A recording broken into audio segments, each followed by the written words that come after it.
Vous vous rappelez la première fois que le Bitcoin s'est immiscé dans le débat public au Maroc?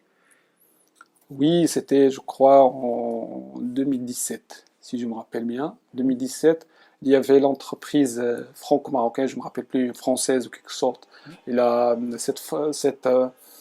cette entreprise, si j'ai une bonne mémoire, a dévoilé qu'il va accepter des paiements en Bitcoin. Bitcoin, oui. Et Et tout après, l'office d'échange a riposté. Et cette action nous a rapporté que du malheur, parce que depuis, on a des problèmes de crypto ici au Maroc. Donc l'office d'échange, bien sûr, avec d'autres acteurs, mais c'est principalement l'office d'échange. Il s'est prononcé Banque sur. Maghreb aussi qui s'est prononcé au moyen d'un communiqué. Bon, le Banque Maghreb, c'était juste en quelque sorte injecté dans l'affaire. C'était pas vraiment le moteur de cette décision. Le moteur, c'était l'office d'échange plutôt. Je me rappelle, j'avais un débat un débat dans une émission radio avec l'un des représentants de l'office d'échange. Et donc, c'était une riposte contre cette action qui a été entreprise par cette entreprise et que je crois qu'il n'avait pas de sens sauf de faire un buzz. Parce qu'une entreprise qui va accepter des paiements au Bitcoin en 2017, ça n'avait pas de sens, vraiment. C'est juste pour Aujourd'hui, faire. ça a du sens. Ouais, ça a du sens, mais quand même, je crois que l'interdiction devait être au moins destinée aux entités, aux entreprises, aux personnes morales, au moins. Qu'est-ce qu'on risque quand on détient des cryptos? Comme individu, Comme comme individu, individu, on en risque tant ici au Maroc qu'individu. malheureusement la prison. Hmm. Je vais vous partager avec vous un article sur Média 24 Mhm. qui malheureusement a reporté des cas de condamnation d'utilisateurs de cryptocurrencies. Il y a même des condamnations de moins d'une année de prison, malheureusement, pour des gens, pour différentes histoires. Chacun a sa propre histoire, Mhm. mais le facteur commun en quelque sorte, c'est l'usage des Des cryptos. cryptos. Dans d'autres cas, c'était bien sûr, ils étaient acquittés. Donc il y a un vide juridique qui fait que les tribunaux marocains ne savent pas comment réagir vis-à-vis vraiment cette affaire, parce que déjà, les cryptos ne sont pas définis par la loi. Comment on peut on est en train de parler de quelque chose qui n'a pas une présence juridique. Donc, déjà, il y a un vide concernant la définition, il y a un vide concernant l'interdiction, parce que l'interdiction il est basée sur une loi qui dit que les Marocains n'ont pas le droit d'obtenir ou d'avoir des biens à l'étranger. Sauf que dans le cas des cryptos, il n'y a pas la notion de territoire.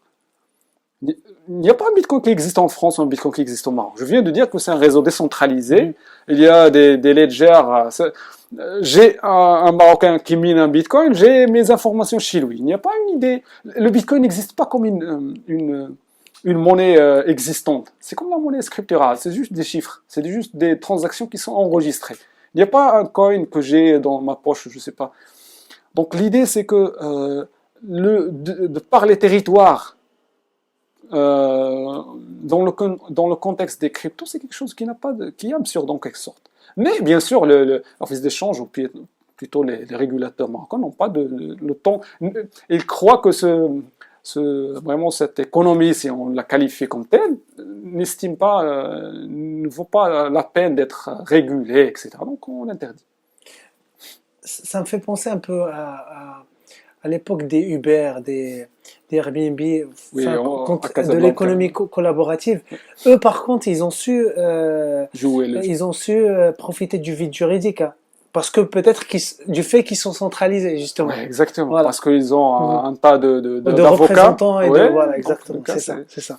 Et donc, ils ont su s'engouffrer dans des brèches et bon. Ce qui est marrant dans cette histoire, moi, je Ouais. trouve, c'est que la transformation numérique, on en parlait tout à l'heure, envahit tous les métiers sans exception.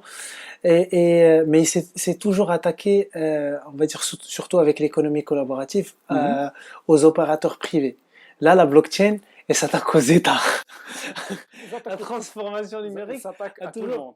Ils s'attaquent à tout le monde. Que ce soit privé, que ce soit public. Parce que c'est une réponse, comme j'ai dit, contre le schéma actuel que c'est l'économie. L'État a été plutôt bien servi par le digital jusque-là avec Oui, le bien sûr. e-gov. Bref, Mhm. pourquoi on a peur de la blockchain au Maroc? Est-ce que cette peur, elle est justifiée? votre avis? Je peux être en désaccord avec vous, Oui, désaccord bien sûr, partiel, bien sûr, parce vous que avez le normalement droit. le Maroc, en quelque sorte, même M. Jouel l'a dit, on n'est pas contre la blockchain comme telle, comme technologie. Les crypto-monnaies, nous sommes passés, effectivement, nous avions nous dit, on n'a pas de texte pour interdire, et que nous avons pris le biais de la protection du consommateur pour sortir notre communiqué. Et d'ailleurs, c'est un communiqué conjoint, ministère des Finances, Banque del Maghreb. Ce n'est pas uniquement Bien, je peux vous dire que même à ce moment-là, les organisations internationales, et en particulier le Fonds monétaire international, avaient la même position. C'est-à-dire une position de dire, il faut parler de crypto-actifs et non de crypto-monnaie, et il faut indiquer aussi les risques inhérents à l'émission de ces crypto-actifs. Parce qu'on a vu s'effondrer des cours d'une façon invraisemblable. Et que les gens qui veulent spéculer là-dessus prennent conscience qu'ils ont des risques en face d'eux et qu'ils assument la responsabilité de ces risques. Bien, en revenant vers le Fonds monétaire international, on voit une évolution qui est plutôt vers le fait que, pourquoi pas, en entourant, etc. Et puis, il y a des banques centrales qui ont commencé à émettre ou à réfléchir à émettre leur propre crypto-monnaie. Bien. Devant ces évolutions, on s'est dit, nous, puisque nous avons adapté notre feuille de route, nous avons adopté notre feuille de route digitale, dans le cadre de cette feuille digitale, bien, il faut inscrire la crypto-monnaie. Et nous avons dit, la meilleure approche, c'est de nous mettre en contact avec les banques centrales qui sont déjà lancées pour leur demander de venir ou qu'on parte chez eux pour nous expliquer de tenants les aboutissants, pourquoi ils sont partis d'une position, pourquoi ils sont arrivés à une autre, quelle démarche il faut faire, quel risque il faut prendre, etc. etc., etc. Pourquoi? Ce n'est pas parce que demain, nous allons émettre de la crypto-monnaie. Vous voyez, le niveau du cash ici n'est pas le niveau du cash en Suède. Suède, il n'y a pas pratiquement de cash. Donc, ici, nous sommes à 90% au niveau du cash.